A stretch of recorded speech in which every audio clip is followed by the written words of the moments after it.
The Women's Champions League quarterfinals leg take place on March 18th, 19th, and the second legs on 26th, 27th. The draw produced mouth-watering fixtures. Real Madrid faced Arsenal, Manchester City play Chelsea, VfL Wolfsburg take on Barcelona, and Bayern Munich tackle Olympique Lyon. The big question is, who will proceed to the semi-finals? You're watching Just Women's Football, and as you can already tell, I am previewing the quarterfinal fixtures of the Women's Champions League, and I will be giving my prediction for each game. Let's start with the first quarterfinal, Real Madrid versus Arsenal. This will be the first time Real Madrid and Arsenal meet in the Champions League. Both have reached this stage of the competition, Madrid once, and for the Gunners, this will be their record 16th quarterfinals. Los Blancos' group stage performance began with a defeat to Chelsea, but they turned things around against FC Twente and Celtic to finish second in the group. During these games, Madrid displayed different dimensions, including their attacking prowess, particularly with Caroline Weir and Linda Caicedo, but they also showed their frailties. For example, against Chelsea in the second leg, they took the lead but couldn't hold on to it, conceding 2 penalties through Olga Carmona. The team needs to retain composure and apply game management, especially against big teams, if they are to progress into the semis. When it comes to Arsenal, the team's capability seemed questionable after a 5-2 defeat on match day 1. However, the departure of Jonas Eidevall led to a renaissance that saw them win their remaining matches and even beat Bayern Munich to the top of the group. René Slagers, who was the interim coach at the time and eventually took over, led them to winning the remainder of their group stage games, and they also had a good run in the UWCL. However, this winning run continued until they played Chelsea in the league, losing 1-0. But lately, they have been on the back burner in some games. Notably, they were eliminated in the FA Cup and League Cup, a bad run of results ahead of the return of the Champions League.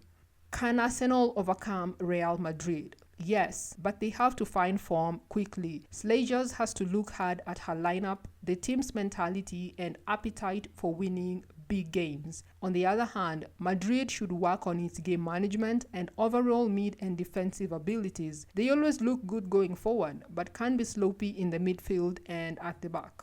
My prediction is Arsenal to win this tie and move into the semi-finals. Bayern Munich versus Lyon. Bayern Munich finished second in a group they topped until the last match day.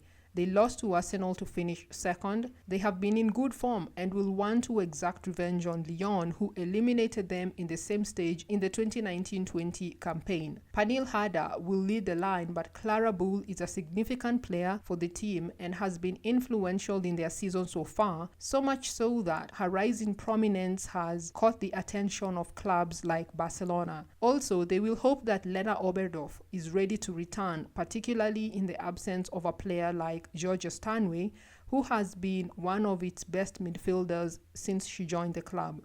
Meanwhile, Lyon had a perfect start to the Champions League, winning all its group stage games. This bodes well for them as they head to the quarters, plus their win against Bayern Munich in the 2019-20 season will boost their confidence. Under new manager Joe Montemuro, the team is performing as expected, topping the French league, and they are looking to return to the top of Europe.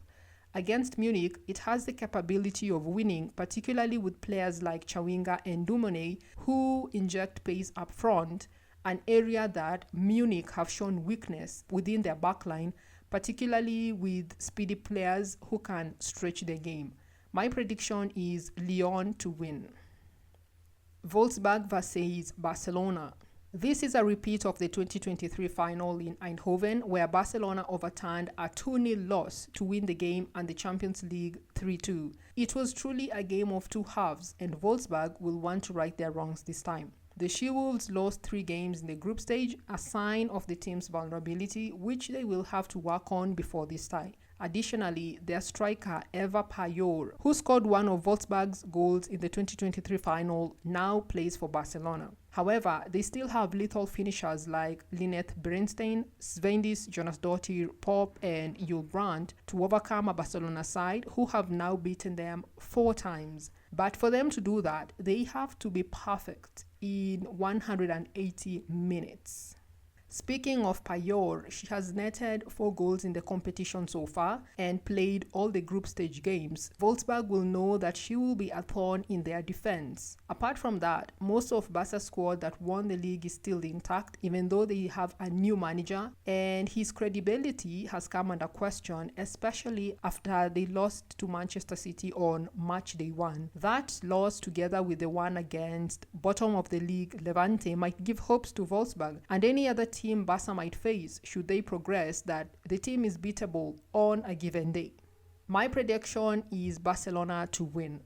Manchester City versus Chelsea. Manchester City and Chelsea have a run of fixtures against each other, and by the time they play this fixture, one will have lifted the Women's League Cup. In their first meetup this season, Chelsea won 2-0 at home and kept their Women's Super League record clean. To date, it's the only European side to remain unbeaten in all competitions. The Blues have a squad depth that's unrivaled in England. For example, during the January transfer window, they further strengthened the squad with the arrivals of Kira Walsh, who I'll be making a video about soon, so make sure you subscribe and turn on the notification button to get it when I upload. And highly praised American defender Naomi Gama on a world record transfer fee. Walsh joined the action immediately and her impact on the team is evident, while Gama has played 1 game so far but struggled. That said, Chelsea has lost the form it began the season with and has been grinding out results, and in some of the matches has had to come from behind for a draw or win.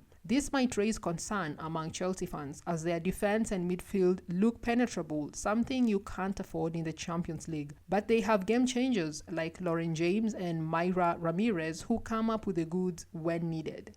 As for Manchester City, they have fallen behind Chelsea in 4th and might miss out on the Champions League next season unless it improves its ranking. After starting with a great win against Barcelona, it finished 2nd after losing its last game against the Spanish Giants.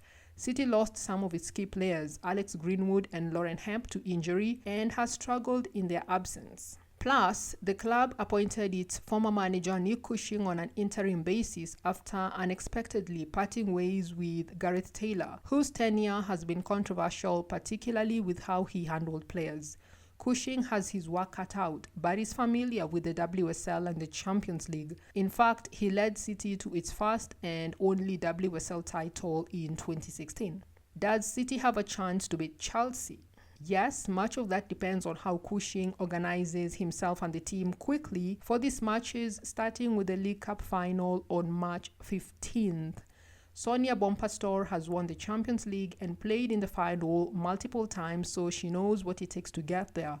Going by how things have panned out, Chelsea have an edge over City, but with this being one of 2 trophies City can realistically compete for, they have less pressure on their side probably, and maybe that will work out in their favor. Which Champions League quarterfinal fixtures are you most excited to watch, and who do you think will make it to the semi-finals? Write your comments below and see you in the next one.